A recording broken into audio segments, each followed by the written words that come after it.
Hi, this is Charles McCall, and I'm here with an opportunity to focus on men. Self-destruction starts with one small step. Following up on our previous article about why do men risk their family, career, reputation, and often everything that really matters to them for a moment of pleasure or self-indulgence, we need to memorize this maxim. The pathway to self-destruction starts with one small step. One small deviation from what we know is right, proper, and healthy for us. One small justification. I owe it to myself. I'm entitled to it.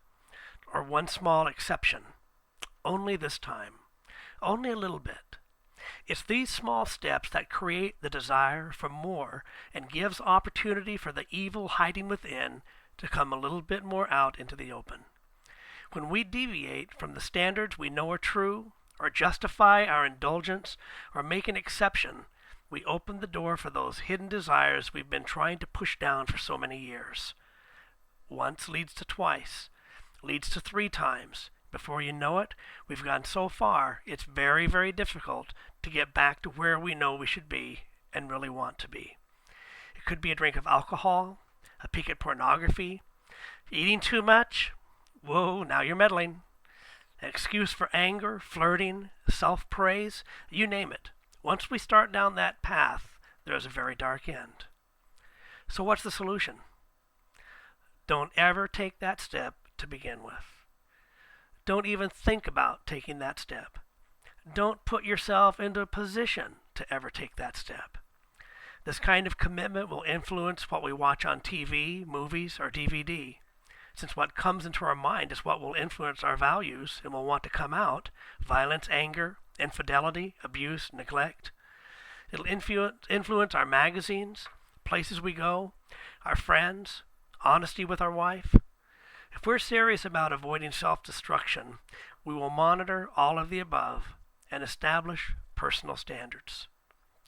Returning to Governor Eliot Spitzer, one headline news service made these observations. As a former prosecutor, he was an ethical crusader. He was very harsh on those who did not toe the line of government regulations. He made them pay. As a result of his moral zealousness in this area, he had cut himself off from others. So when he fell, he had few friends. Another lesson for us to learn. Don't be too high and mighty and thus alienate yourself from others. You may need some good friends to stand by you sometime in the future.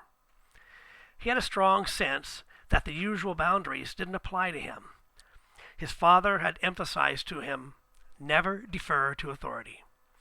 This independence and aloofness eventually became a key step toward his downfall, and will be ours too. He had a problem with forgiveness and held grudges. Wow, another step in the pathway to self-destruction.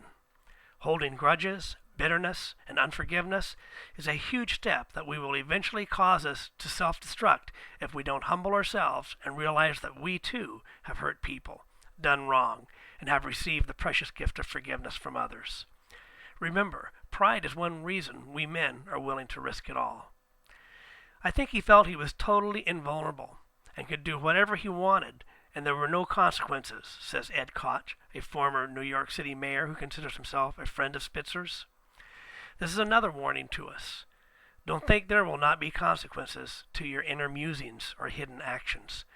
The consequences may not come as soon as you would think, but they will come. This has been Charles McCall with another moment to focus on men.